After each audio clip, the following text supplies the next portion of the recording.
நேற்று எடுக்கப்பட்ட வீடியோ நாளைக்கு அப்டேட் பண்ணுவோம். அது வினாவை பார்த்துட்டு போவோம். 31வது கேள்வி செய்யறோம். கேட்கப்பட்டிருக்கிறது பனி தோன்ற முடியாதது எப்பன்னு கேட்கப்பட்டது. இப்ப ஒரு குறித்த அறைக்கு இல்ல, ஒரு குறித்த கனவளவுக்கு இல்ல, இருக்கிற நீராவிகள் மூலக்கூறுகளின் எண்ணிக்கை.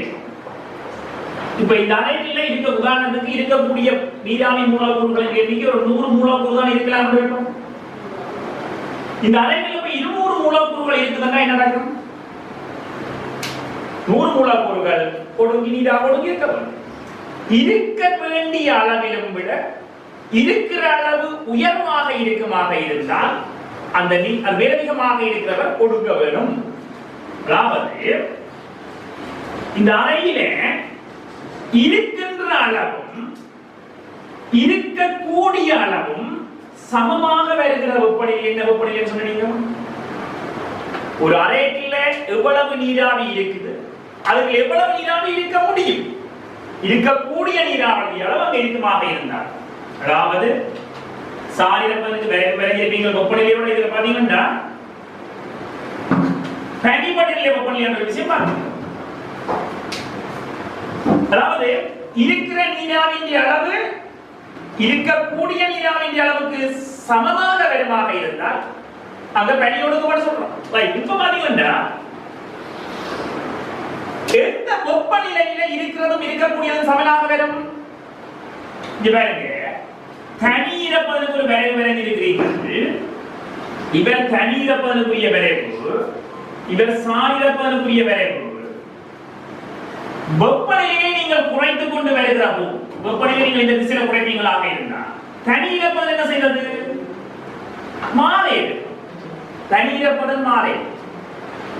ஆனா தனீரப்பதம் ஒரு குறித்த பெருமானத்துக்கு பிறகு என்ன செய்யுது என்றா தனீரப்பதம் இங்க குறையுது.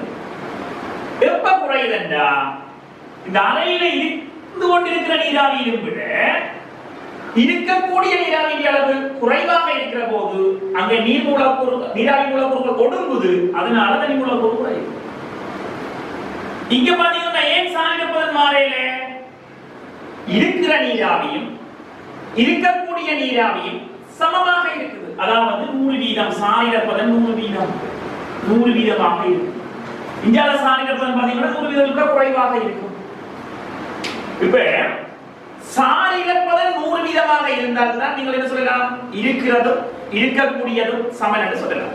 சாரிடப்பதன் 100% என்றாகிறது இருக்கிறதும் இருக்கக்கூடியதும் சமன் என்று சொல்லலாம். இப்ப இதுக்கு இங்கால இருக்கிற நீராவியின் அளவு இருக்கக்கூடிய அளவிலும் விட குறைவாக இருக்குது. இருக்கின்றால இந்த அறைக்குள்ள நிற்கக்கூடிய நீராவியின் அளவு, இப்ப நிக்கிற நீராவியின் அளவு என்னண்டா எது பெருசு?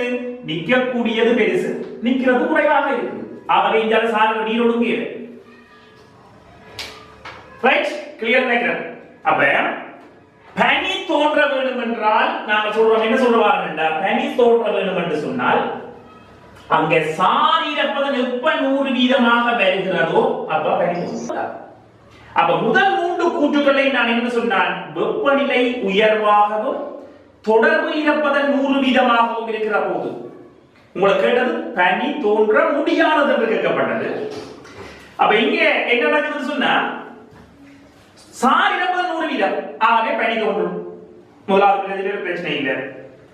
வெப்பநிலை தாழ்வாகவும் நான் அதை பற்றி கதைக்கவில்லை. இரண்டாவது கூற்று பாத்தீங்கன்னு சொன்னா தனி ஈரப்பதன் பனி படிநிலையில் அதன் ஒத்த பெருமானத்துக்கு சமமாக இருக்கிற போது தனி ஈரப்பதன் அதாவது அங்க இருக்கிற நீராவினுடைய அளவு இருக்கக்கூடிய நீராவின் அளவு சமனாக இருக்கிற நேரம் தான் பனிபடல், அங்க பனி தோன்றும். தனி ஈரப்பதன் பனிபடலையில் அதன் ஒத்த பெருமானத்துக்கு சமமாக இருக்கிற போது உண்மை வெப்பநிலை. ஓகே, நாலாவது கூற்று சாரிடப்பதன் 100. அஞ்சாவது கூற்று வெப்பநிலை தாழ்வு. அதை பற்றி நாங்கள் கதைக்கையில தனி ஈரப்பதன் அவ்வெப்பநிலையில் உள்ள உயர் பெருமானத்திலும் குறைவாக இருக்கிற போது, அதாவது அந்த குறித்த வெப்பநிலையில இருக்கக்கூடிய நீராவியிலும் விட இருக்கிற நீராவியின் அளவு குறைவாக இருக்குமாக இருந்தால் பனி தோன்றுமா?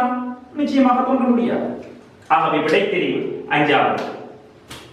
ரைட், உங்களுக்கு விளங்கி இருக்கும் நினைக்கிறேன். அல்லது இன்னொரு சந்தர்ப்பத்தில் நான் அதை பற்றி கலைப்போம். அப்ப பார்ப்போம். திருப்பி நீங்க டவுட்டான கேள்வியை நான் திருப்பி வரேன். நீங்க உங்களோட டவுட்டான கேள்வி question number 17. Okay, question number 17 என்னன்னா மூன்று தடைகள் இருக்குது. மூன்று தடைகள். இந்த மூன்று தடைகளும் சம தடைகள். இப்ப இதுல ஒரு A2 என்ற வெப்பமான அம்பியர்மானி இருக்குது, இதுல A1 என்ற அம்பியர்மானி இருக்குது. A B C என்ற தடைகள் தரப்படுது. இதுல அம்பியர்மானி A2 வினுடைய வாசிப்பு 1.2. இவர் 1.2 வோல்டேஜ் வாசிக்கிறார். சாரி, 1.2 ஆம்பியரை வாசிக்கிறார். இந்த A1 இனுடைய வாசிப்பு என்னன்னு உங்களுக்கு கேட்கப்படுது. இப்ப இந்த அம்பியர்மானிய மறந்துருக்கு. அம்பியர்மானி இல்லையண்டா இங்க பாருங்க, இந்த சுற்று எப்படி நான் சொல்லுமா, மூன்று தடை இருக்கு. இந்த இடத்துல வர மின்னோட்டம் மூன்றாக பிரிந்திருக்கப்படும். இங்க வந்த மின்னோட்டம் மூன்றாக பிரிந்திருக்கப்படும். ஆகவே இந்த தடைகள் சமமாக இருக்கிறபடியாக இதுல வர பிரிவு ஒவ்வொரு மின்னோட்டமும் சமமாக இருந்திருக்கும். 3 ஐனுடைய பெருமானம் தான் உங்களுக்கு 1.2 ஆம்பியர். ஆகவே ஒரு ஐனுடைய பெருமானம் என்னன்னு பாத்தீங்கன்னா 0.4 ஆம்பியர் என்ற வரைக்கும் வந்திருப்பீங்க. உங்களுக்கு கேட்கப்பட்டது ஐ அல்ல, உங்களுக்கு கேட்கப்பட்ட இந்த படத்தை இஞ்சால போடுவாங்க. இதுல ஆம்பியர் மானிய A1 போட்டு இந்த தடையை போட்டு நினைச்சிருக்க.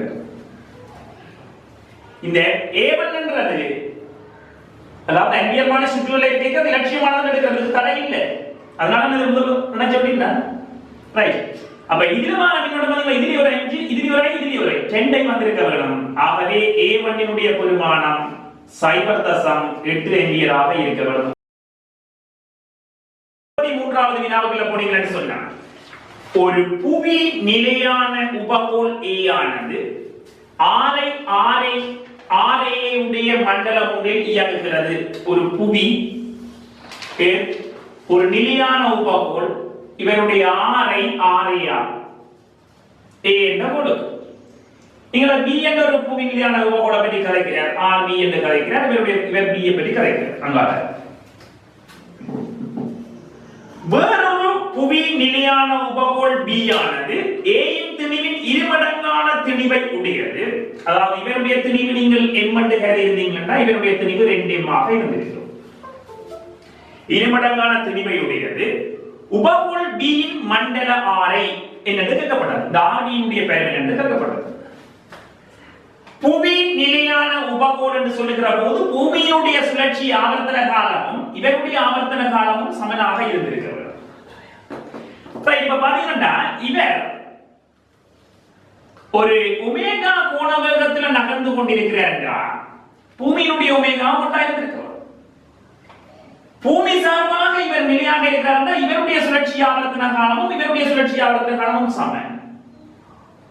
இவர் சார்பாக இவர் நிலையாக இருக்கிறார்கள், இவருடைய டீம் சமனாக இருக்கிறார். அவர் ரெண்டு பேரும் ஒமேகாவும் ஒன்றா தான் வந்திருக்கும்.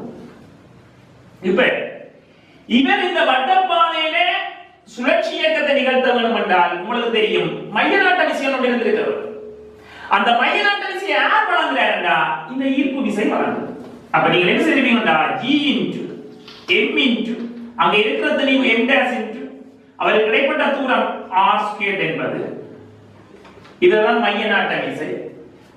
திணிவு M டேஷ் இன்டு அவருடைய R ஐ R into M R omega square. இத பாத்தீங்கன்னா இங்கே M டேஷ் வருது, இங்கே M டேஷ் வருது. இங்க R இங்க R இங்க வந்துரும். இந்த R ஐ வந்து திணிவில இவற்ற திணிவில தாங்கி இருக்குதா? ரெண்டு பக்கம் திணிவு பட்டுப்படுது. அப்ப புவி நிலையான உபகோளாக இருந்தால் இவைகளுடைய திணிவில என்ன தாங்கல? R ஐ தாங்கவில்லை. அவர்களுடைய திணிவிலே R ஐ தாங்கவில்லை. அப்படி என்றால் இவர்களுடைய ரெண்டு மடங்காக இருந்தாலும் இந்த ஆரையும் இந்த ஆரையும் சமனாக இருக்க வேண்டும். RA சமன் RB ஆக இருந்திருக்க வேண்டும். திணிவில் என்ன தங்கவில்லை? திணிவில அந்த ஆரை தங்கவில்லை. என் ரெண்டு பக்கம் விட்டுப்படுது. அதாவது நீங்கள் சுழற்சி இயக்கம் படிக்கிற போது சில விடயங்கள் பார்த்திருப்பீங்க. ஒரு உடல் ஒமேகா கோண வேகத்தோட சுழற்சி இயக்கத்தை நிகழ்த்த வேண்டும் என்று சொன்னா மையநாட்ட விசை இருக்கும். அந்த மையநாட்ட விசையினுடைய பெயர் mr ஒமேகா ஸ்கொயர். அங்க நீங்கள் பார்த்திருப்பீங்க அந்த மையநாட்ட விசையை ஒருவேளை இழுவையினூடாக வழங்கி இருக்கலாம், உராய்வு விசையினூடாக வழங்கி இருக்கலாம், அல்லது ஈர்ப்பு விசையினூடாக வழங்கி இருக்கலாம். 5 சந்தர்ப்பம் பார்த்தீங்க. அல்லது மேலுதைப்பினூடாக வழங்கி இருக்கலாம். ஆகாய விமானங்கள் சுழலுகிற போது மேலுதைப்பு அதனுடைய நிலைக்கு தூக்குறு கிடைக்கூறு என்று பிரிச்சிருப்பீங்க. அப்ப இங்கே அந்த மையநாட்ட விசை யார் வழங்குறாருன்னு சொன்னா ஈர்ப்பு விசை வழங்குது. ஈர்ப்பு விசையை நான் மையநாட்ட விசைக்கு சமப்படுத்துகிற போது ரெண்டு பக்கத்திலும் திணிவு வெட்டுப்படுகிறது. ஆகவே ஆரையில் அவருடைய திணிவு தாங்கவில்லை. அப்ப புவியின் நிலையான உபகோளம் இருக்க வேண்டும் என்று சொன்னால் நிச்சயமாக அது என்ன தெளிவாக இருந்தாலும் எல்லாம் ஒரே ஆரையில இருக்க வேண்டும். ரைட்? நான் அடுத்த கேள்வியில போறேன்.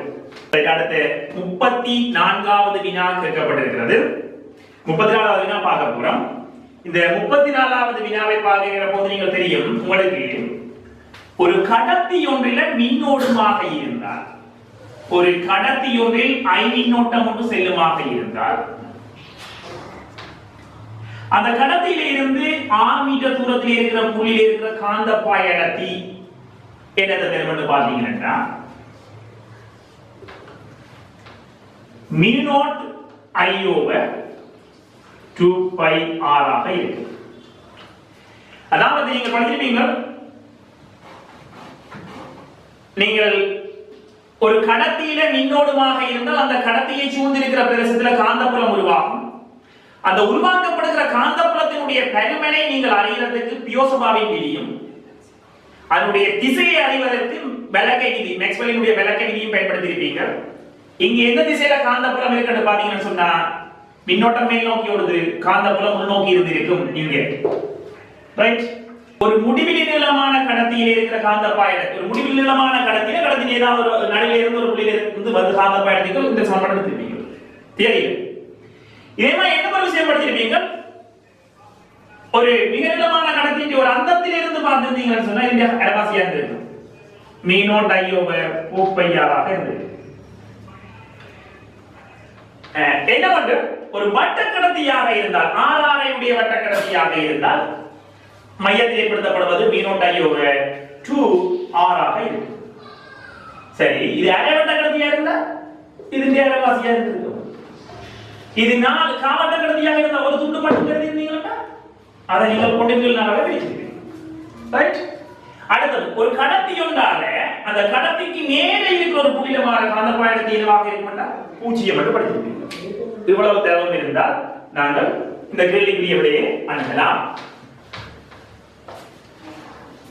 ரைட்? இப்போ உங்களுக்கு தரப்பட்ட படத்தை பார்த்தீங்கன்னு சொன்னா ஒரு முழுவட்ட கடத்தியால மையத்தில் உருவாக்கப்படுற காந்தப்பாய் அடர்த்தி mu naught I into 2r. இப்ப இந்த வெளியில இருக்கிற வட்ட கடத்தியாக இருந்திருந்தால் அவரால மையத்தில் உருவாக்கப்படுவது நீங்கள் பாத்தீங்கன்னு சொன்னா உள்நோக்கி இருந்திருக்க வேண்டும். அவருடைய பருமன் mu naught I into 2 r க்கு பதிலாக r2 என்று போட்டிருப்பீங்க. 2 r2 என்று போடுறது. ஒரு முழுவட்ட கடத்தியாக இருந்திருந்தால், ஒரு முழுவட்ட கடத்தியாக இருந்திருந்தால் இங்க பாத்தீங்கன்னா ஒரு முழுவட்ட கடத்தியாக இருந்திருந்தா எப்படி இருக்கும்? 1 2 3 4 6 துண்டு வந்திருக்கு. ஆனா இங்க 3 துண்டு தான் இருக்கு. அப்ப நான் 6 பங்குன்னா தான் இது வந்திருக்கும். 3 பங்கு அண்ட் அரை என்று சொல்லாம இல்லையோ, அரை என்று வந்திருக்கு. ஓகே, அதே மாதிரி இந்த கடத்தியால வார்த்தை பாத்தீங்கன்னு சொன்னா இந்த ஒவ்வொரு கடத்தியாலையும் பாத்தீங்கன்னா என்ன இந்த இப்படி இருக்குல்ல, இந்த 1 2 3 4 5 6 அந்த இணைக்கிற புள்ளி எங்க வந்து சேர்ந்ததுன்னா மையத்துல வருது. ஆகவே இடையாள காந்தப்பாயத்தை அங்க உருவாக்கப்பட்டிருக்காது. உள்ளுக்கு இருக்கிற வட்ட கடத்தியால பாத்தீங்கன்னா mu naught I into 2 r1 எப்ப முழுவட்ட கடத்தியா இருந்தா அதிலே அரைவாசி வந்து இருக்கிறது. ஆகவே இதர முன்னோக்கி இருக்குது. ரெண்டையும் கூட்டி இருப்பீங்கள். ரெண்டையும் கூட்டி இருந்தீங்கன்னு சொன்னா mu naught I into 4r2 plus mu naught I into 4r1. Right, இதுல பாருங்க. அப்ப இதுல mu naught I பொதுவெடு mu naught I into 4 பொதுவெடுத்து இருந்தீங்கன்னு சொன்னா mu naught I இன் கீழ் 4 அப்போது எடுத்தீங்கன்னா 1 இன் கீழ் r2 plus 1 இன் கீழ் r1 ன்னு வந்துரும் உங்களுக்கு ரைட் 35வது வினாவை பாத்தீங்கன்னு சொன்னா தொலைக்காட்டிகள் சம்பந்தமான வினா இப்ப நீங்க பேப்பரை பாத்தீங்கன்னு சொன்னா 79ஆம் ஆண்டுல இருந்து பேப்பரை பாத்தீங்கன்னு சொன்னா இந்த தொலைக்காட்டிகள் என்பது அங்கே ஒரு வினா எப்பவும் இருக்கு தொலைக்காட்டிகள் எளிய நுணுக்கு காட்டி கூட்டு நுணுக்கு காட்டி தொலைக்காட்டி இந்த மூன்று விடயங்களுக்குள்ளேயும் ஏதாவது ஒரு இடத்துல உங்களை ஒரு கேள்வி கேட்டிருப்பார் ஒவ்வொரு ஆண்டு 98 விதமான பேப்பர்ல நீங்க 100 பேப்பர் எடுத்தீங்கன்னா அதுல 98 விதமான பேப்பர்ல இருக்கு அதனால ஒரு சின்ன லைட்டாக காய்ச்சிட்டு போகும் ரைட்டா நான் ஆழமா தியரிக்குள்ள போகல லைட்டா தொட்டந்துராம சொல்லி கொண்டு போறேன் ரைட் ஒரு ஒருக்கு வில்லையாக இருந்தால் ஒரு எளிய நுணுக்கு காட்டியை நீங்கள் பயன்படுத்தி இருப்பீங்களாக இருந்தால் இவருடைய உருப்பெருக்கம் நீங்கள் ரெண்டு சந்தர்ப்பம் இருக்கு ஒன்று d over f plus 1 எடுத்திருப்பீங்க இரண்டாவது d over f எடுத்திருப்பீங்க எப்பண்டா இறுதி பிம்பம் தெளிவு பார்வையினுடைய இழிவு தூரத்தில் இருக்குமாக இருந்தால் அந்த நேரத்தில் இருக்கிற ஒரு பெருக்கம் d over f plus 1 இறுதி பிம்பம் முடிவிலியில் இருக்குமாக இருந்தால் ஒரு பெருக்கம் d over f அப்போ ஒரு எளிய நுணுக்கு காட்டியினுடைய உருப்பெருக்கம் உயர் உருப்பெருக்கம் என்று சொன்னால் d over f plus 1 MCQ நிறைய இடத்துல கேட்பான் உங்களுக்கு இந்த முறை ப்ரீவியஸ் இயர் பேப்பர்ல 47வது கேள்வியா வந்து நினைக்கிறேன் இந்த சந்தர்ப்பம் உங்களுக்கு தேவைப்பட்டிருக்கு ரைட் அப்ப ஒரு எப்ப உருப்பெருக்கம் பெரிவுக்கு ஒரு ஒருக்கு வில்லைன்னு சொன்னா எளிய நுணுக்கு காட்டிக்கின்றா இறுதி பிம்பம் தெளிவு பார்வையின் இழிவு தூரத்தில் உள்ள போது இந்த ரெண்டு விஷயத்தை தெரிஞ்சு வச்சிருக்கேன் ரைட் கூட்டு நுணுக்கு காட்டிகளை பற்றி பார்த்தீங்களா இருந்தால் கூட்டு நுணுக்கு காட்டிகள்ல வந்து இறுதி பிம்பம் தெளிவு பார்வையின் இழிவு தூரத்தில் இருக்கிற போதுதான் உயர் கோண பெரிதாக்கம் இருக்கு உயர் கோண பெரிதாக்கம் இருக்கு ஒரு கூட்டு நுணுக்கு காட்டியினுடைய உருப்பெருக்கம் f ஆனது எதுக்கு சமனாக இருக்கும் என்று சொன்னா mfe into mfo ன்னு சொல்லி படிச்சிருக்கீங்க ரைட் இவருடைய ஒரு பெருக்கம் உயர்வாக இருக்கணும் இவருடைய ஒரு பெருக்கம் உயர்வாக இருக்கணும் அப்பதான் m உயர்வாக இருந்திருக்கும் ஒரு கூட்டு நுணுக்கு காட்டியை பார்த்தீங்கன்னு சொன்னா ரெண்டு வில்லைகள் பயன்படுத்தி இருப்பீங்க முதலாவதாக ஒரு வில்லை பயன்படுத்தி இருக்கீங்க f நோட் பயன்படுத்தி இருக்கீங்க அதாவது பொருளுக்காக வைக்கப்பட்ட வில்லை இங்க வைக்கப்பட்டிருக்கிற பொருள் இங்க வச்சிருப்பீங்க என்ன கிட்ட இருக்கிற பொருட்களை அவதானிக்கிறதுக்காக பயன்படுத்துறீங்க எனவே இந்த பிம்பம் எங்க வந்திருக்க வேணும்னா இங்கால வர வேணும் இங்கால வந்திருக்கும் இந்த பிம்பம் நீங்கள் பாத்தீங்கன்னா தலைகீழாக இங்க உருவாக்கப்பட்டிருக்கும் இந்த கதை தொடர்ந்து கீறியிருப்பீங்க இந்த கதை இங்கால இருக்கிற வில்லையில படுமாக இருந்தால் இங்க உருவாக்கப்பட்டிருக்கு எங்க இறுதி பிம்பம் d ல உருவாக்கப்பட்டிருக்கு இதுல இந்த முதலாவது பிம்பம் இவரால் உருவாக்கப்படுற முதலாவது பிம்பம் உண்மையானதா பொய்யானதா இந்த பிம்பத்துக்கு வருகிற கதிர்கள் பொருள்ல இருந்து இந்த பிம்பத்துக்கு வருகிற கதிர்கள் பொருள் பிம்பத்தை வந்து சேருது ஆகவே இது உண்மையான பிம்பம் இது உண்மையான பிம்பம் அதே மாதிரி இவரால உருவாக்கப்படுற பிம்பத்தை பாத்தீங்கன்னு சொன்னா அதாவது கண்வில்லையால உருவாக்கப்படுற பிம்பத்தை பாத்தீங்கன்னு சொன்னா இவருக்கு இங்கால இருக்குது அதாவது இதுல இருந்து வர்றது மாதிரி உங்களுக்கு தெரிஞ்சிருக்கும் ஆகவே இது மாய பிம்பம் கூட்டுகள்ல சொல்லுவார் கூட்டு நுணுக்கு காட்டி ஒன்றில் பொருளினால் உருவாக்கப்படுகிற பிம்பம் உண்மையானது கூற்று உண்மை இவரால் உருவாக்கப்பட்டது கூட்டு நுணுக்கு காட்டி ஒன்றில் பாம்பை தும்பினால் உருவாக்கப்படுகிற பிம்பம் மாயமானது கூற்று உண்மை இறுதி பிம்பம் மாயமானது கூற்று உண்மை அப்ப உங்களுக்கு தெரிய வேண்டியது இங்க வர முதலாவது பிம்பம் உண்மை இரண்டாவது பிம்பம் மாயம் ரைட் இங்க ஒரு பெருக்கம் f m f e into m f o இதை நீங்க என்ன பண்ணி ஞாபகம் வச்சிருப்பீங்களா இருந்தா v தூரத்தின் கீழ் FO -1 into d over FE plus 1 என்று பார்த்திருப்பீங்க இவற்றை உருப்பெருக்கிறது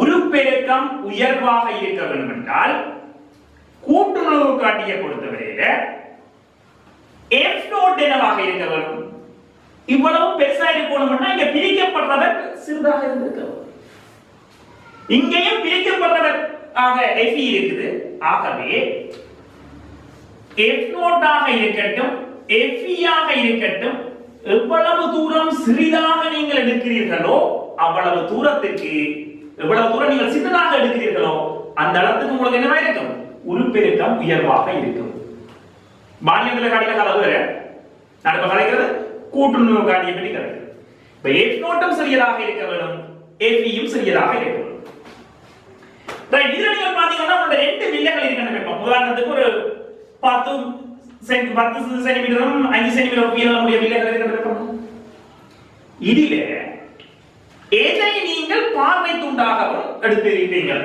இதுக்கு எடுத்திருப்பீங்க இதுக்கு எடுத்திருப்பீங்க இப்ப இந்த கிட்ட இருக்கிற பொருட்களை நீங்கள் வைக்க பார்க்கிற போது அந்த பொருளை இயன்ற வரை முதலாவது விலைக்கு கிட்டமாக வைக்க வேண்டும் இல்லையா அப்ப இந்த முன்னுக்கு பொருள் விலைக்கு கிட்ட வைக்க வேண்டும் என்றால் பொருள் விலையினுடைய குவிய தூரத்துக்கு உள்ள வைப்பீங்களா வெளியில வைப்பீங்களா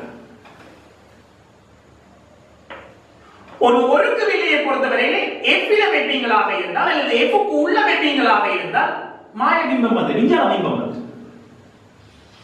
அப்ப எஃப்க்கு வெளியில நீங்க பொருளை வைக்கணும் எஃப்க்கு வெளியில பொருளை வைக்க வேண்டும் விலைக்கு கிட்ட பொருளை வைக்க வேண்டும் அப்ப இருக்கிறதுக்கு எவருக்கு குவிய தூரம் நன்றாக குறைவோ அவரை இங்க தெரிவு செய்திருப்பீங்க எஃப்வாக தெரிவு செய்திருப்பீங்க உங்களுடைய இருக்கிறதுக்கு இல்ல 5 சென்டிமீட்டர் இருந்தா நீங்க 5 சென்டிமீட்டர் இங்க கொண்டு வந்திருப்பீங்க இந்த 10 சென்டிமீட்டர் இங்க கொண்டு போட்டுப்பீங்க ஆனா எந்த இதிலும்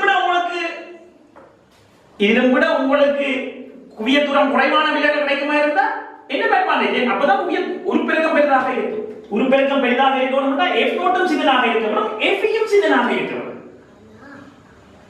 ரைட் இருக்கிறவருக்கு இல்ல நாங்கள் இங்கே FEயை பெரிதாகவும் F நோட்டை பெரிது சின்னதாகவும் வச்சிருக்கோம் கூட்டு நோக்கு காட்டியபடி கிடைக்கிறது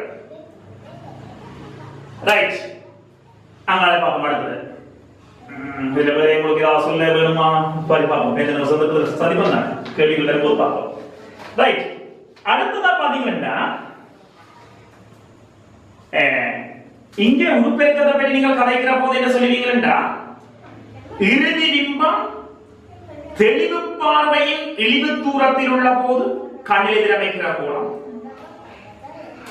இறுதி பிம்பம் தெளிவு பார்வையின் இழிவு தூரத்தில் இருக்கிற கண்ணில் எதிரமைக்கிற கோணத்துக்கும் பொருள் தெளிவு பார்வையின் இழிவு தூரத்தில் உள்ள போது கண்ணில் எதிரமைக்கிற கோணத்துக்கு இடைப்பட்ட தூரம் என்று பார்ப்பீங்க ரைட் என்ன ஒரு நாங்கள் வைக்கணும் நல்லது ஞாபகம் இருக்கிறேன்டா உருப்பெருக்கம் ரொம்ப பெரிது என்று பாத்தீங்கன்னா வானியல் தொலைக்காட்டியாக இருக்கட்டும் கூட்டுறவு காட்டியாக இருக்கட்டும் எல்லாத்துக்குமே இயல்பான சிற்பம் செய்கையில தான் உருப்பெருக்கம் உயர்வாக இருக்கும் ரெண்டு பேருக்குமே இயல்பான சிற்பம் செய்கையில தான் உருப்பெருக்கம் உயர்வாக இருக்கும்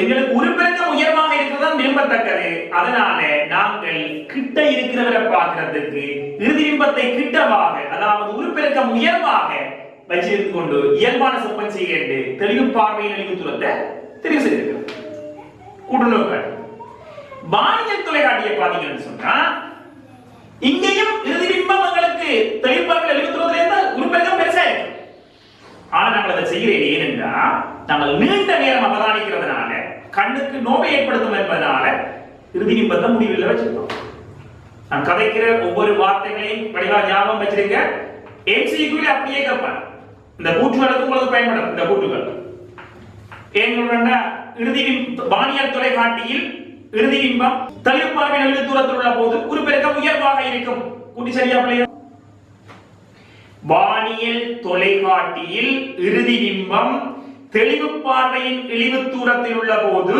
உயர்வாக இருக்கும். You are wrong. கூற்று உண்மை.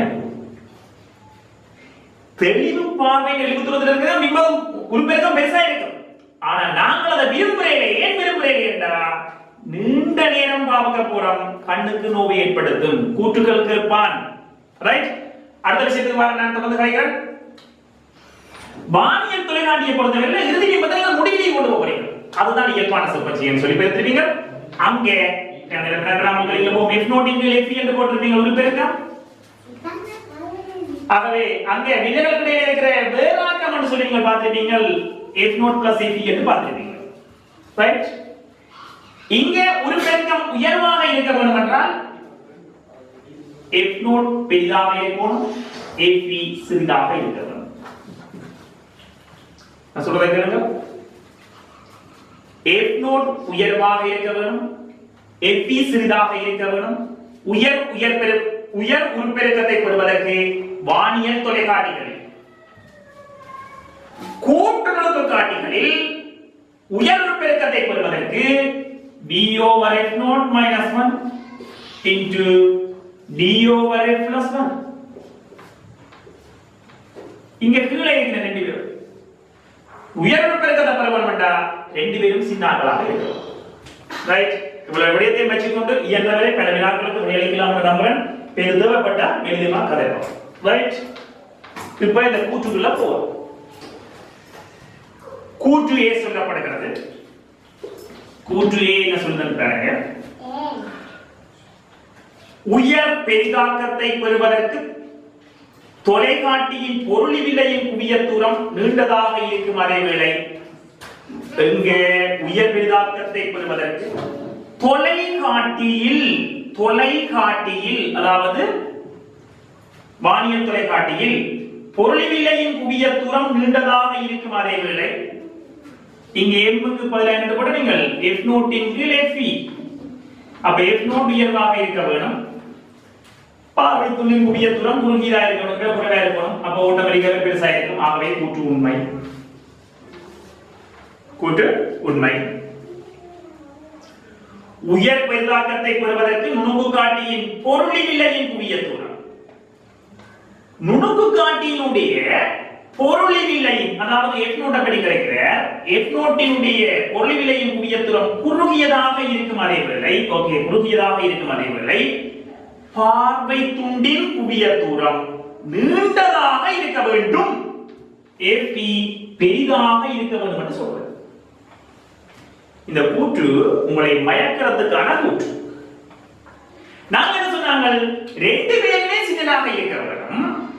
அப்படி இருக்கிறதுக்கு இல்ல ஆகலும் சிறியதாக f0 வச்சிருக்கீங்கள், மற்றவரை f ஆக வச்சிருக்கீங்க.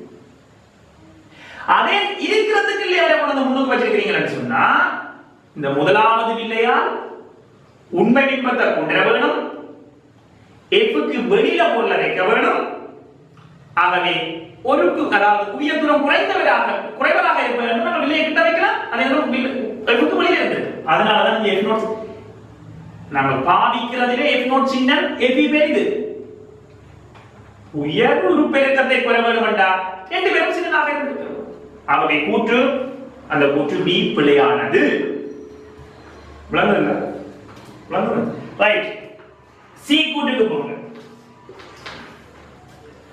தொலைக்காட்டி இயல்பான செப்பன் செய்கையில் இருக்கும் போது வில்லைகளுக்கிடையே உள்ள வேறாக்கம் வில்லையின் குவிய தூரங்களின் கூட்டுத்தொகைக்கு சமனாகும். தொலைக்காட்டியில பார்த்தீங்க வில்லை வேறாக்கம் என்பது f0 plus f ஆக இருக்கும். ஏனென்றால் முதலாவது வில்லையில பாத்தீங்கன்னு சொன்னா சமாந்தர கற்றைகளை தன்னுடைய குவிய தூரத்துக்கு ஒதுக்கி இருப்பர். அவை இரண்டாவது வில்லை சமாந்தரமாக்கி இருக்கும், முடிவில் வந்திருக்கும். அப்ப இவருடைய குவிய தூரம் f0 இருந்திருக்கும், இவர் f ஆக இருந்திருக்கும். ஆகவே f0 plus f ஆக இருந்தது. ஆகவே அந்த கூற்று உண்மையானது. ஆறாவது வினாவை நோக்கி நகர்வோம். உங்களுடைய 36வது வினாவை பாருங்க.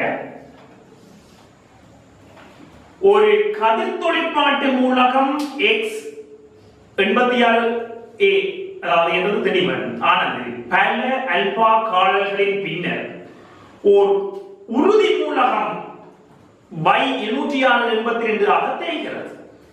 ஏனுடைய பெருமானம் என்ன? நீங்க பாத்தீங்கன்னு சொன்னா அல்பா காலை பிறகு என்ற சொல்லில பல அல்பா காலங்கள் சொல்லி இருக்கிறார்.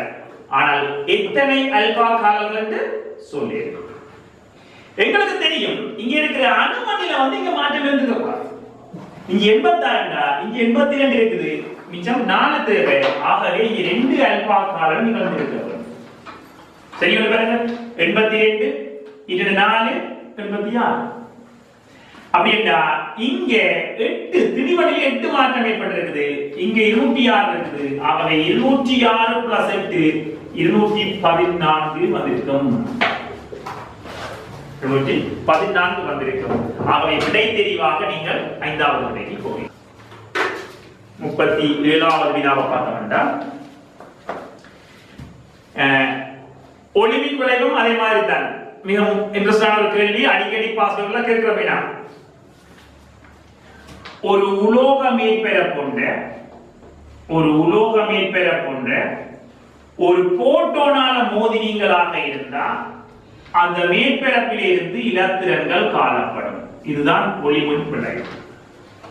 ஒரு மேற்பரப்பை நீங்கள் போட்டோனால மோதினீங்கன்னா அந்த மேற்பரப்பில் இருந்து இலத்திரன் காணும். இந்த ஒரு போட்டோன் ஒரு இலத்திரனுக்கு தான் சக்தியை கொடுக்கும் என்று படிச்சிருக்கீங்க. அப்ப ஒரு போட்டோன் எவ்வளவு சக்தியை வச்சிருக்குது பாத்தீங்கன்னு சொன்னா h into f என்ற சக்தியை கொண்டிருக்குது. இந்த மேற்பரப்பில் இருந்து பிடுங்குவதற்கு ஒரு சக்தி தேவைப்பட்டிருக்கும். அது வேலை சார்பு. மிகுது சக்தி கைனடிக்கல் எனர்ஜியாக மாற்றப்படும்.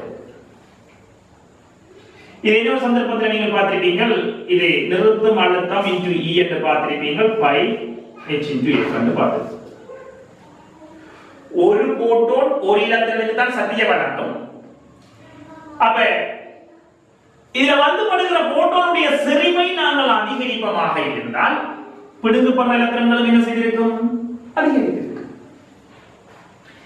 இப்ப இங்க நான் ஒரு பையன் ஒரு விஷயத்தை சொல்லியிருப்பேன். வேலை சார்பு. அதாவது ஒரு மேற்பரப்பில் இருந்து ஒரு இலத்திரம் பிடுங்குறதுக்கு தேவையான மிக குறைந்த சக்தி.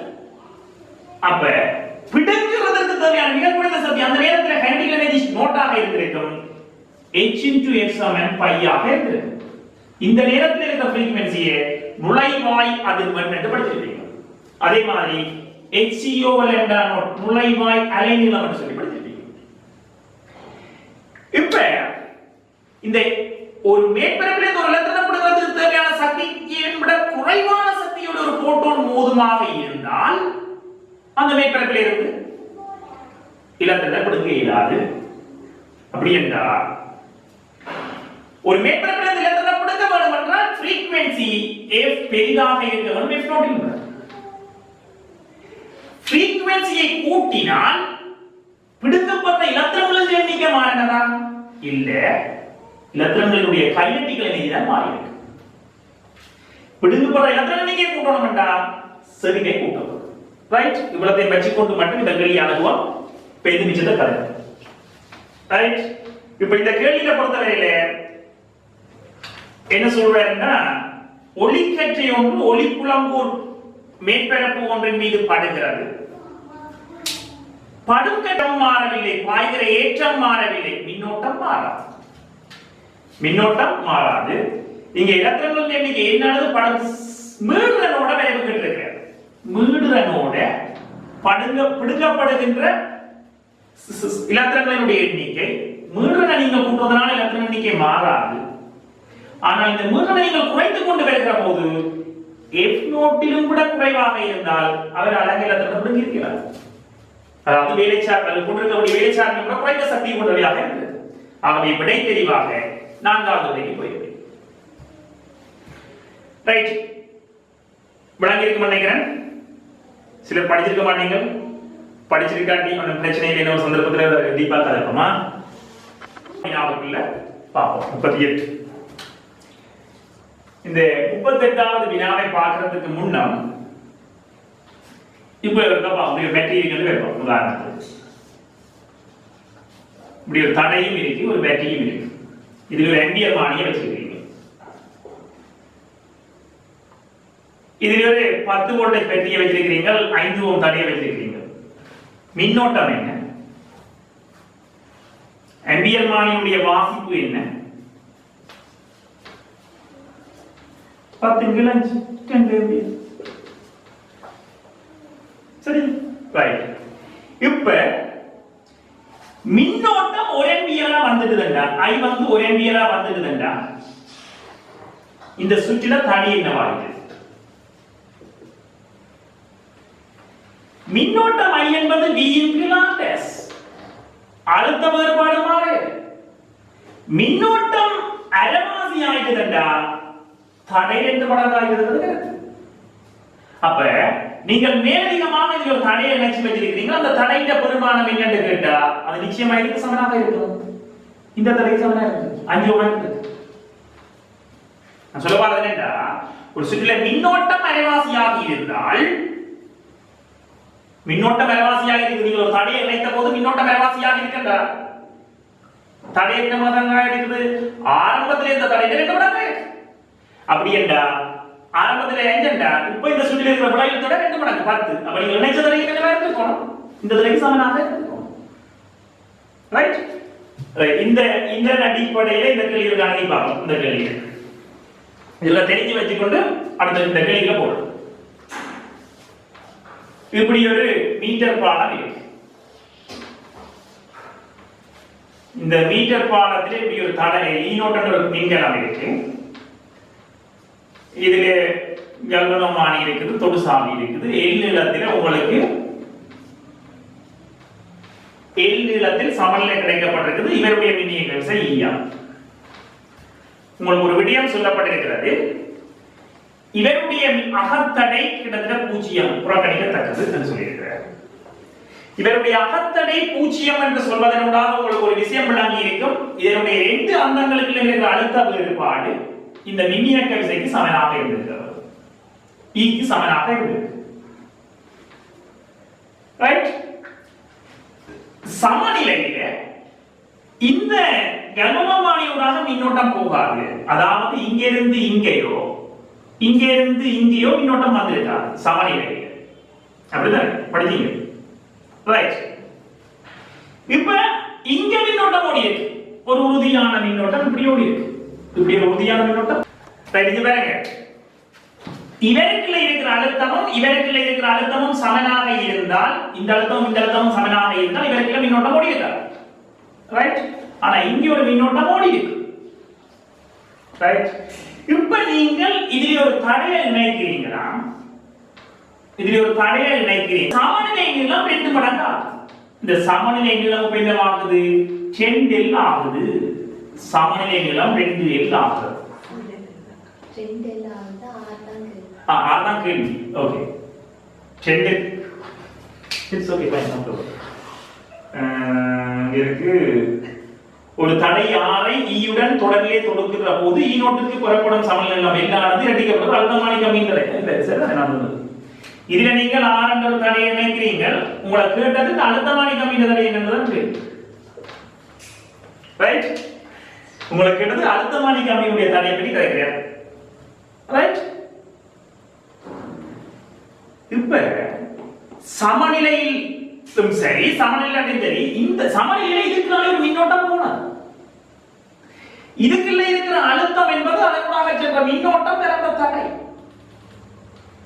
அப்ப இதுக்குள்ள இருக்கிற அழுத்தம் இப்ப மாறினதா? இல்ல. இங்க இருக்கிற அழுத்தம் இங்க இருக்கிறது சமனாக தான் என்ன வந்திருக்கும்? இங்க இருக்கிற அழுத்தம் இங்க இருக்கிற அழுத்தத்துக்கு சமனாக வந்திருந்தால் ஈனோட்டுக்கு சமனாக இருந்தால் சமநிலை கிடைச்சிருக்கும். இவர் இணைக்காமல் இருக்க எல் இடத்துல உங்களுக்கு சமநிலை கிடைச்சது. அப்பவும் இவருக்கு இருக்கிற அழுத்தம் ஈனோட் 2L நீளமாக வந்திருக்குது. இவர்கள் யார் இணைக்கப்பட்ட போது அப்பவும் ஈனோட் தான். இங்க இருக்கிற போன மின்னோட்டம் நீளம் 2 மடங்காக இருக்குன்ற என்ன கருத்து? தடை 2 மடங்காக இருக்குது. அண்டா மின்னோட்டம் அரைவாசியாக இருக்குது. மின்னோட்டம் பெருவாசியாகும். ஏற்கனவே இந்த தடையின் 2 மடங்கு தடை வந்திருக்க வரும். என்ன இப்ப இருக்கிற தடை விளையுறது வந்து 2 மடங்கு இருந்திருக்கும். இப்ப நீங்கள் ஏற்கனவே இருந்த தடை யாருண்டா இப்ப இருக்கிற தடை 2 தான். இப்ப இருக்கிற தடை யார் வந்து மேலதிகமா சேர்த்திருக்கீங்கடா ஆரம்பத்தில் இருந்த தடை என்ன இருந்திருக்கும் 6.6க்கு சமனாக இருந்திருக்கும். எந்த விதமான பென்சில் பேனையும் இல்லாமலே இந்த விடையை எடுத்திருக்கலாம். நான் சொன்னது கணக்கு பிடிபட்டிருக்கான்னு நினைக்கிறேன். சோ நான் இதுக்கு உங்களோட வியூவிலேயே இருக்க ஆன்சர் எழுதுறேன் பாரு. எழுதி எப்படி எடுக்கலாம் இருக்கா பார்ப்போம். ரைட்,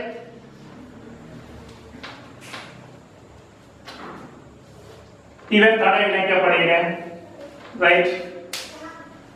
உங்களுக்கு கேள்வியில் சமன்ல கிடைச்சது இந்த அழுத்தமானி கம்பியினுடைய அலகு நீளத்துக்கான தடையை சிமுலாரம் எடுக்கிறது.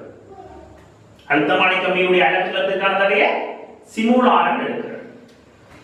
இப்ப ஆரம்பத்திலே இருக்கிற மின்னோட்டம் தர அழுத்தமானிக்குள்ள விழுந்த அழுத்தமானியின் தடை ஒரு அலகு நீளத்தின் தடையா எல் நீளத்தினுடைய தடை R/L. அப்ப I into R into L தான் இவ்வளவுல இருக்கிற அழுத்தம். அது எதுக்கு சமன்? E0 க்கு சமன். ஆனால் I க்கு பதிலா என்ன சொல்லிருப்பீங்க? இங்க வந்த மின்னோட்டத்துக்கு பதிலா என்ன சொன்னீங்க? E இன் கீழ் அழுத்தமானி கம்பியுடைய தடை R dash into R into L தான் E0.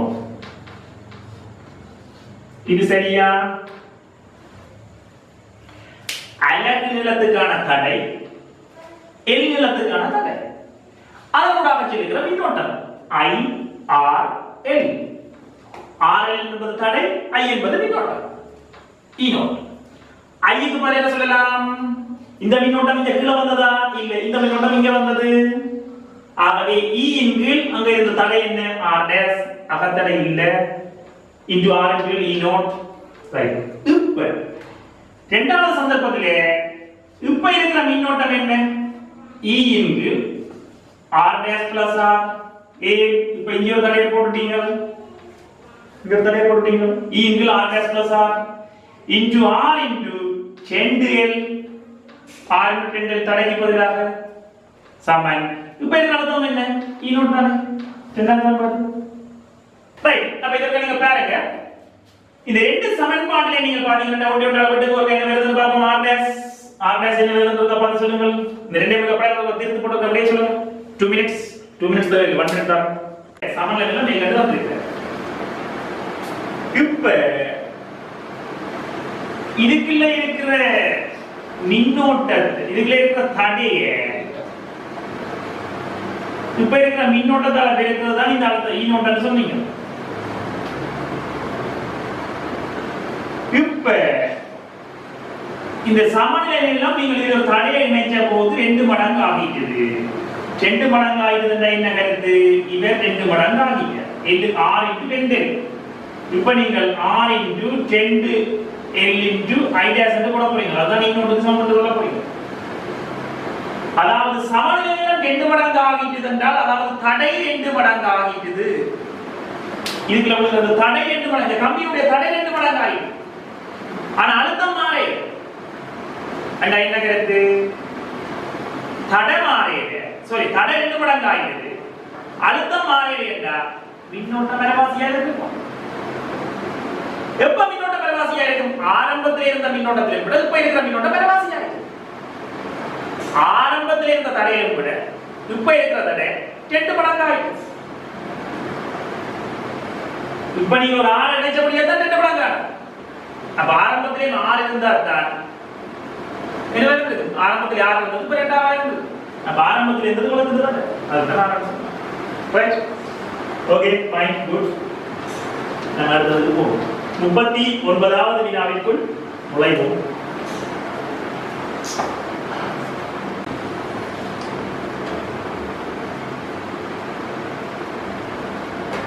எப்படி இருக்கு சுற்று? இந்த சுற்றில பாத்தீங்கன்னு சொன்னா இந்த P என்ற புள்ளி A என்ற புள்ளிக்கு இடையே இருக்கிற அழுத்த வேறுபாடு சேர்க்கப்பட்டிருக்குது. இப்ப நீங்க வேற ஒரு தேவைக்கு அணிஞ்சல பண்ணுவாங்க. இப்படி எடுத்துக்கிறேன், இப்படி எடுத்துக்கிறேன். இந்த A ஐ இங்க எடுத்துக்கிறேன். இப்படி இருக்கலாமா இல்ல ஏபி உங்களுக்கு ஏபி இடையில் இருக்கிற அழுத்தம் கேட்கப்பட்டது நீங்கள் ஏதாவது ஒரு புள்ளி சார்பாக கருதுவோம் இந்த புள்ளி பூஜ்ஜிய அழுத்தமாக இருந்திருந்தால் பூஜ்ஜிய புவித்தொடுப்பு செய்யப்பட்டிருந்தால் இந்த புள்ளியில் இருக்கிற அழுத்தம் E ஏனென்றால் இதனுடைய மின்னியக்க விசை ஒரு பேட்டரியினுடைய மறை முடிவிடம் தொடர்பாக நேர் முடிவிடத்தினுடைய அழுத்தம் இங்கே இருக்கிற அழுத்தம் பூஜ்ஜியமாக இருந்தால் இங்கே இருக்கிற அழுத்தம் E அந்த மின்னியக்க விசை குறைவாக இருக்கு மின்னோட்டம் போடாமல் இருந்தா அல்லது அகத்தடை பூஜ்ஜியமாக இருந்தா நான் இங்கே அகத்தடை எதுவுமே சொல்லி அகத்தடை என்பது ஆகவே இங்கிருந்து இங்க வாரிகள் இருக்கிற மின்னியக்க விசை இங்க வாரிகள் இங்க இவருக்கு மின்னியக்க விசை இங்க இருந்து இங்க போயிருக்க என்ன முடிவு கூடி இருக்கணும் ஏற்கனவே இருக்குது இவர் சார்பாக இதுல இருக்கிறது இந்த அளவு கூடி இருக்கும் அப்ப இங்க இருக்கிறது 2D இங்க இருக்கிறது 2D இங்க இருக்கிறது 0 சோ AB கிரேட்டருக்கு அடுத்த வேறுபாடு 10D ரைட் 40வது வினால பாஸ் பேப்பர்ல பாத்தீங்கன்னா 4-5 தடவைகள் இருக்குது இது சுவாரஸ்யம் என்னன்னா எல்லா சந்தர்ப்பத்திலையும் ஒரே விடையும் தான் வந்தது சரியா பாருங்க இந்த கேள்வியை பார்ப்போம் V இன்டு V0 என்ன V0 என்ன கேட்கப்படுறது இங்க பாருங்க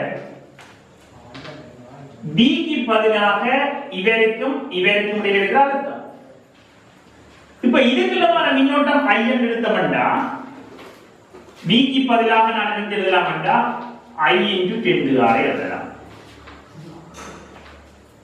ரைட் சரி இந்த சந்தியில பாருங்க இங்காலையும் 10 ஆர் இருக்குது இங்கேயும் 10 ஆர் இருக்கு அப்ப இதுக்குள்ள வர மின்னோட்டம் 5000 இருக்கும் இதுக்குள்ள 2 இங்க 2 ஆகவே இங்க வர மின்னோட்டம் இங்கே வந்திருக்கணும் இது 5000 இருக்கும் இங்கே என்ன இங்க 2 மின்னோட்டம் வந்திருக்கும் ரைட் இங்க பாருங்க இந்த சந்திக்கும் இடையில 10 ஆருக்கும் விளையலா அந்தாரும் இந்தாரும் தொடராக இருக்குது 2 10 ஆருக்குள்ள வர மின்னோட்டம் 10 என்ன 6 குள்ள வர மின்னோட்டம் என்ன இருக்கு அதாவது இங்க இருக்குது 2 தடை இதுக்கு 6 தடை இருக்கு தடை குறைஞ்சது இடவாசி அவங்க மின்னோட்டம் 2 மடங்கா இருக்கும் 4 ஆகவே இங்க வர மின்னோட்டம் 6 ஆக இருந்திருக்கும் இந்த V0 க்கு பதிலா நான் என்ன எழுதலாம் இதுக்குள்ள இருக்கிற தடை 6 இதுக்குள்ள இருக்கிற தடை 4 into R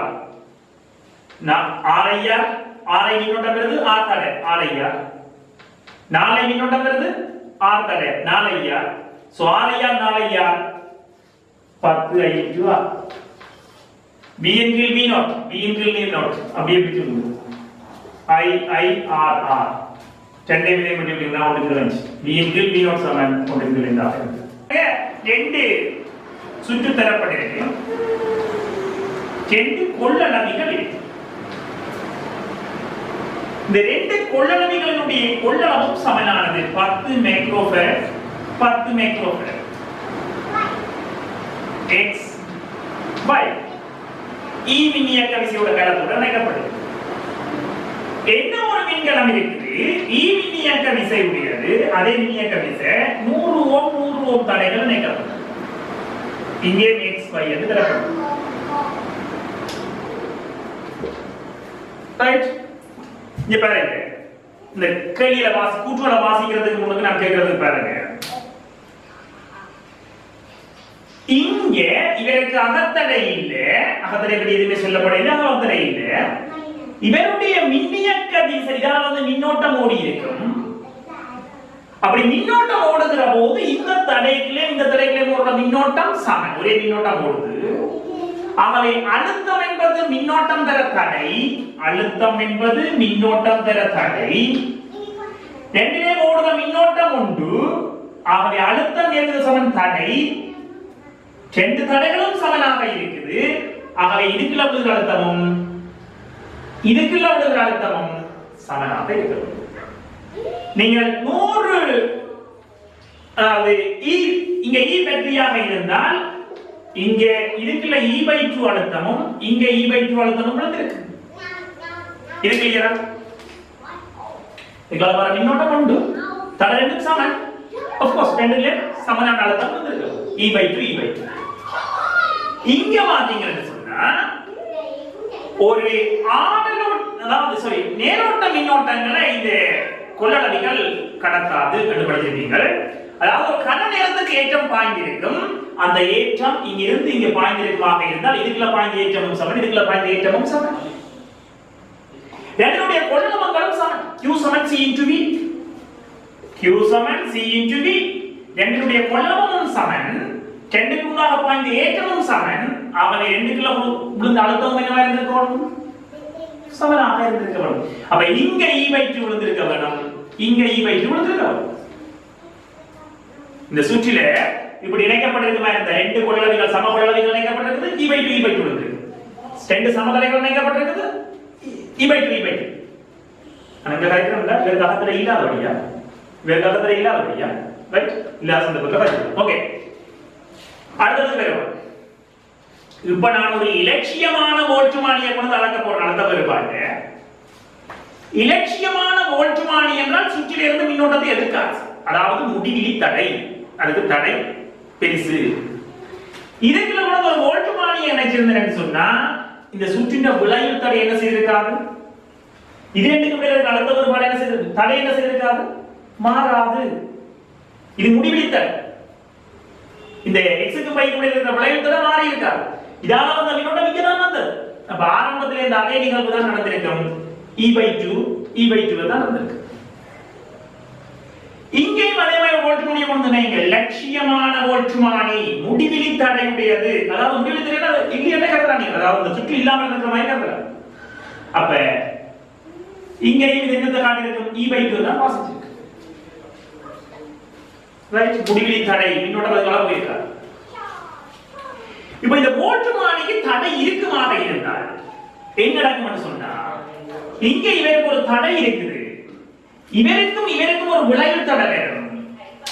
ஏற்கனவே இருக்கிற தடையை விட இப்ப இருக்கிற தடை குறைவாக இருந்தது. சமாந்தரமாக தடைகள் பொருத்தப்பட்டது. அப்ப விளைவு தடை இதுல இருக்கிறது குறைகிற போது இவர்களும் கூட இந்த தடை குறைஞ்சிருக்குது. எனவே இங்க விழுகிற அழுத்தத்தில் கூட இங்க விழுகிற அழுத்தம் கூட, அதாவது இதுக்குள்ள இருக்கிற அழுத்தம் E/2 கூட கூடவாகவும் இதுக்குள்ள E/2 கூட குறைவாகவும் அழுத்தம் குறைந்திருக்கும். E/2 விட ஏன் விளைவில் தடையாக குறைஞ்சிருக்கு, ஆனால் பூஜ்ஜியம் அல்ல. இதுக்கு ஒரு அழுத்தம் இருக்கு. ஏன்னா இது ரெண்டு விளைவில் தடை இருக்கு, விளையும் தடை இருக்குது, அதுக்கான மின்னோட்டம் இருக்குது. எனவே விளையும் தடை வேற மின்னோட்டம், அங்கே ஒரு அழுத்தம் இருக்குது. அது E/2 விட குறைவாக இருக்கு. இங்க நீங்கள் தடையை இணைப்பீங்களாக இருந்தால் வோல்ட்மானி இணைச்சு வச்சிருக்கிறீர்கள். இந்த வோல்ட்மானிக்கு தடை இருந்திருந்தால் என்ன நடக்கும்? இந்த கொள்ளளவி மின்னலாக்கப்பட்டிருக்குமா இல்லையோ?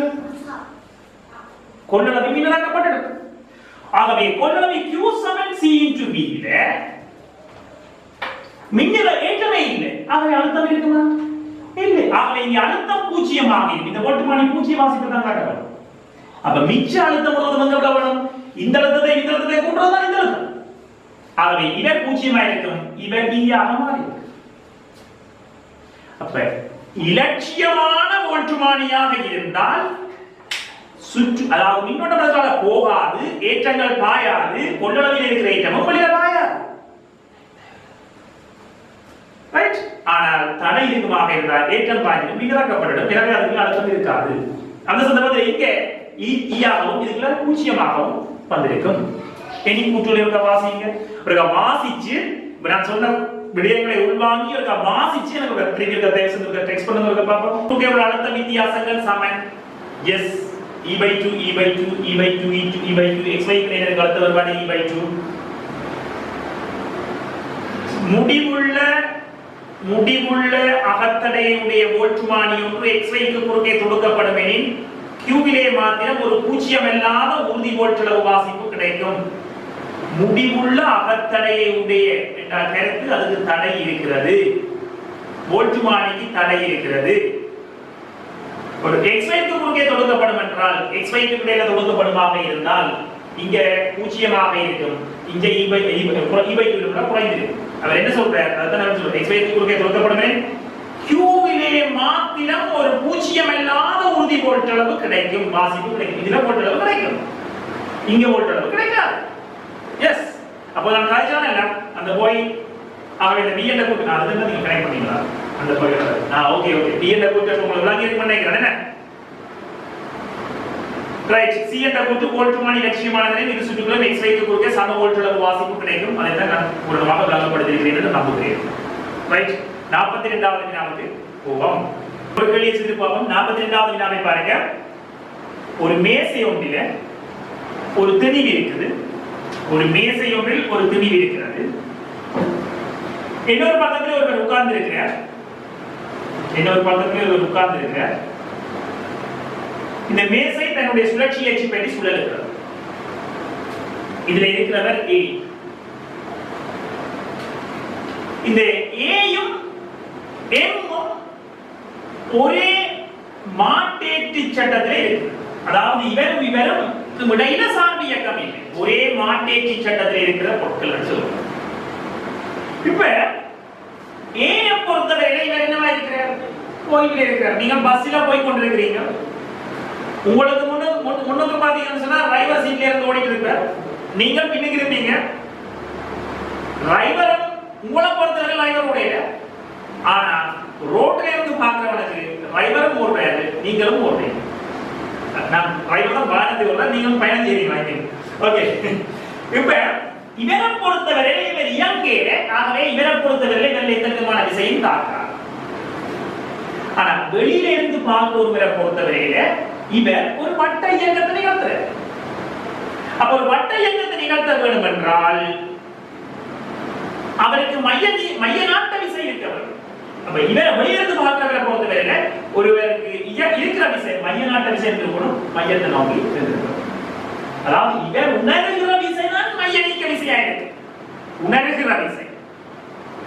ஆனால் அவர் வட்டப்பாதை இயங்க வேண்டும் என்றால் அவருக்கு மைய நாட்ட விசை இருக்கணும். அதைத்தான் இந்த வெளியில் இருக்கிறவர் பார்த்திருப்பார். ரைட். அவரை விடை தெரியும் உங்களுக்கு. முதலாவது விடை அதுக்கு பிரச்சனை வந்திருக்காங்க மெக்கானிக்ஸ்ல பார்த்திருப்பீங்க. 43வது கேள்வியை பார்ப்போம் என்ன. ரைட். செவ்விய கடத்தி ஒன்றினுடைய வெப்ப கடத்தாரை அளவிடுவதற்கான பரிசோதனை ஒன்றிலே திரவியத்தின் நீண்ட சட்டம் வழக்கமாக பயன்படுத்தப்படுகிறது. இதன் நோக்கம் என்னென்று கேட்கப்பட்டிருக்கிறது. அப்ப ஒரு வெப்ப கடத்தார் Q/T = KA × டெல்டா தீட்டாவின் கீழ் L என்று பார்த்திருப்பீங்க. வெப்ப கடத்தார் சம்பந்தமாக சொல்லப்பட்டிருக்கிறது. Q/T = KA × டெல்டா T/L என்று பார்த்திருப்பீங்க. அதாவது இது வெப்பநிலை படித்திறன் என்று சொல்லியிருப்பீங்க. கடத்திகளை பொறுத்தவரையில வெப்ப சக்திகளாக கடத்தப்படும். ஏனென்றால் K உயர்வு. இங்க K உயர்வாக இருக்குமாக இருந்தால் இந்த வெப்பநிலை படித்திறன் என்னவாக இருக்கும்? மிகச் சிறியதாக இருக்கும். இப்ப இவருக்கு வெப்பநிலை வித்தியாசம், இவர் உயர்வு என்றால் இவர் குறைவாக இருக்கு. வெப்பநிலை வித்தியாசம் குறைவு, வெப்பநிலை படித்திறன் குறைவு. அப்ப இதுல இருக்கிற வெப்பமான இந்த வாசிப்பும் இதுல இருக்கிற வெப்பமான இந்த வாசிப்பும் கிட்டத்தட்ட என்னவா இருக்க போகுது? ஒரே மாதிரி வாசிப்பு, பெரிய அளவில் வித்தியாசம் இருக்காது. அப்ப நீளத்தை நாம் கூட்ட வெப்பநிலை வித்தியாசம் கூடும். ஆகவே அளவீட்டில் இருக்கிற பலவீனத்தை நம்ம குறைக்கலாம். அப்ப உண்மையில ஒரு சிறந்த கடத்தியில வெப்பநிலை படித்திறன் குறைவாக இருக்கும். அப்ப வெப்பநிலை படித்திறனை நாங்கள் பெருசா வச்சிருக்கிறதுக்காகத்தான் நீளமான கடத்திகளை பயன்படுத்தும். 43 மூன்றாவது விடை தெரிவுக்கு போயிருப்பீங்கள். ரைட். 44 இன்னைக்கு நிப்பாட்டுவோம். ஆனா என்ன ஒரு பிரச்சனைக்கு பிறகு வரலாம். நேற்று கேள்விகள் சொல்றாங்கல்ல, அந்த கேள்வி இருக்க திருப்பி இருக்க பார்த்துட்டு போவோம். நேற்று பார்த்த கேள்வி நான் ஒரு ஆங்கிள் உங்களுக்கு விட சொல்லியிருப்பேன்.